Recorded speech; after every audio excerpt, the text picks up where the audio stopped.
I had a dream. I had a dream that the word love would not fall out of people's mouths. I had a dream that pride would fall and humility would stand. I had a dream that God would be the centerpiece of our attention. I had a dream that peace would rule the world. I had a dream that smiles could be shared by both enemies and friends. I had a dream that acceptance would grow and flourish. I had a dream.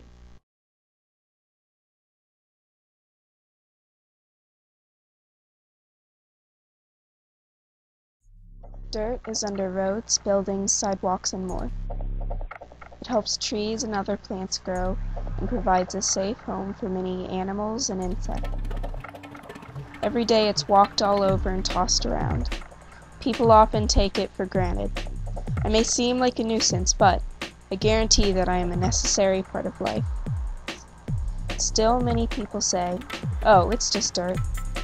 Do we ever look at life from dirt's point of view? What would there be without dirt? Would we melt from the intense heat of Earth's core? Would humans and animals starve? Would the Earth become a mass with only rock and water to support human life? The biggest question is, would life on Earth cease to exist?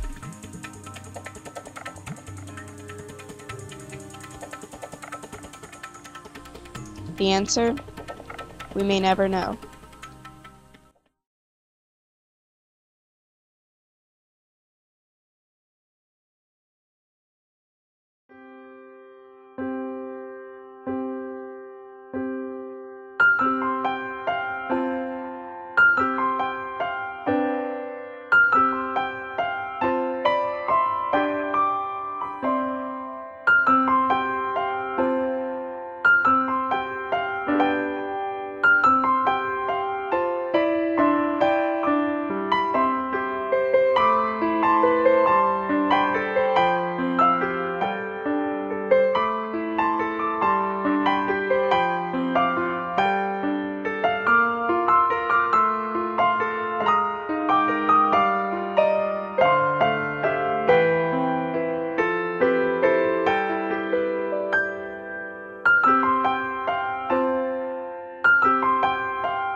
I took a walk on the beach to escape life, and I paused, to stoop and dip my angry, aching, clenched hands into a soothingly cool, pain-releasing pool of white sand, about the trials and tribulations endured by each minuscule rock. I just knew each and every grain of sand had its own story. My mama told me so. She says even the greatest of angels have to go through hell to get to heaven. So I personally picked a pebble, and I asked it to speak for its people. In a barely audible whisper carried by the winds, you can only imagine. But maybe that was a dream.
One day I was sitting on the step of my house, thinking about nothing, when suddenly I was chanced to visit by none other than a mouse.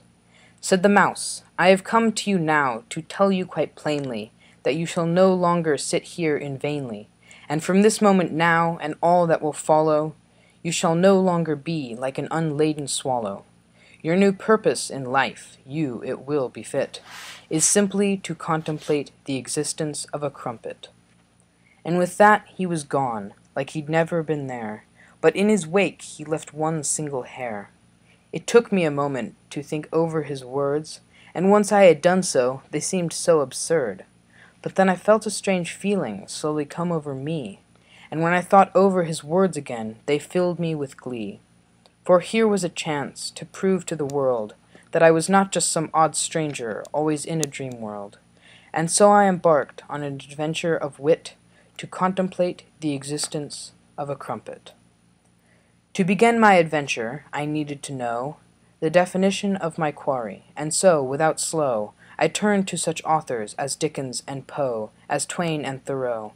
I examined the paintings of Vincent van Gogh, and yet, in my searching, not once did I find the words and ideas that would put me in the right frame of mind. And so I did go back to the library. I flew to the shelves and brought forth a fat dictionary. A crumpet, it says, is a savory cake with a soft porous texture, unlike a cornflake. I set down the book and stared into space, wondering what to do now that I had updated my database. I sat for a long while my brain did compile, and then I jumped up, like an excited young pup, for I had an idea, strong as grenadilla. I would travel the world from place to place, trying to trace the path of my case. I would write down my findings in a leather-bound book, and when I had shifted through the gobbledygook, I would publish my creed, so that it the whole world could read. And so I traveled the world from Peru to the lands of Hindu, and to the lands of the Sioux, from Cayenne to the China of Sun Yat-sen. And when I was no younger than 110, I finally returned back home again. I sat on my bookshelf, the leather-bound book, my whole life's work, and I felt a jumble of feelings. My whole life I had spent contemplating the crumpet, and now it was very nearly over. And yet, despite this, I felt not an abyss, but a wonderful, full reminisce.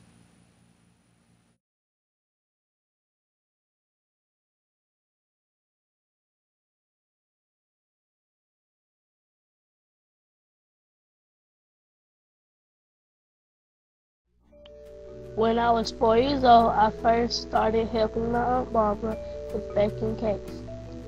Big old chocolate pound cakes that weren't for any special event. We would just sit down and eat it up with vanilla ice cream on top. Since then, I've been cooking, baking, and watching cooking shows. If I ever had a TV cooking show, I would call it Alicia's Authentically Awesome Cooking Show. Hello! Welcome to Alicia's Authentically Awesome Cooking Show. Today we are going to prepare a special dinner. First, we have steak cutlets with bacon wraps. The instructions are: unpack the cutlets and tenderize. Season with salt, pepper, and Mrs. Dash.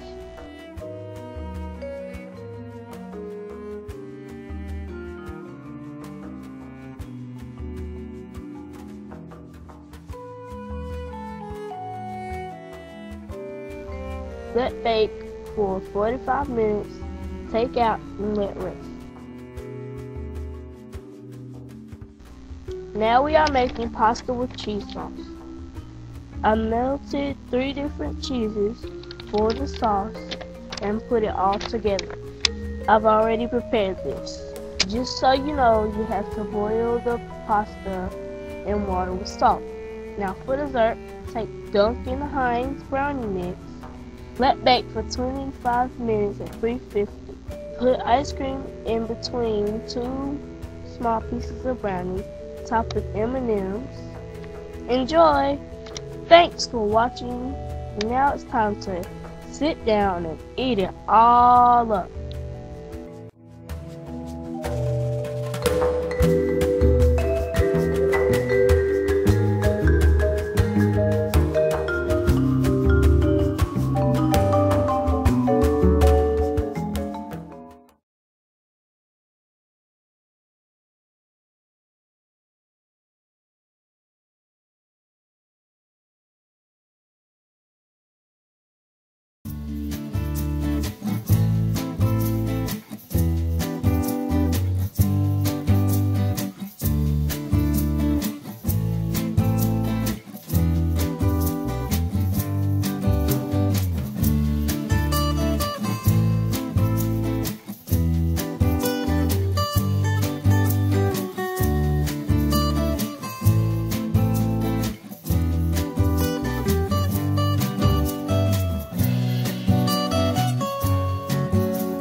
As I sit with wandering mind on the mountain hike afar, the dogs start to howl for ends on. The plants and trees rustle in the wind, beneath the sky drowning in a sea of clouds. I just barely smell the flowers, but my taste is filled with raisins and little colored balls of chocolate labeled with little M's. The cool breeze of the mountain top gives me goosebumps from the cold. The man-made nature that I sit on is the moist and dirty stairs. The dogs start to howl for ends on. Water comes to my taste buds. A rumble comes from far away. The cool breeze of the mountain top gives me goosebumps from the cold, but my taste is filled with raisins. The plants and trees rustle in the wind. Is the moist and dirty stairs the man-made nature that I sit on, labeled with little M's? I just barely smell the flowers. For extra flavor to this scene, I smell the pencil in my hand. Smells of the wood. The man-made nature that I sit on. A rumble comes from far away. Smells of the wood. Gives me goosebumps from the cold. For extra flavor to this scene, I smell the pencil in my hand.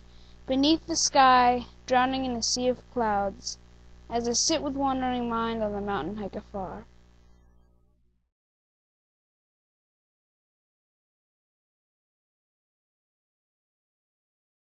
Sadness is a creeping vine that strangles the heart and flings you into a pit of despair. If you try to climb out, you might fall.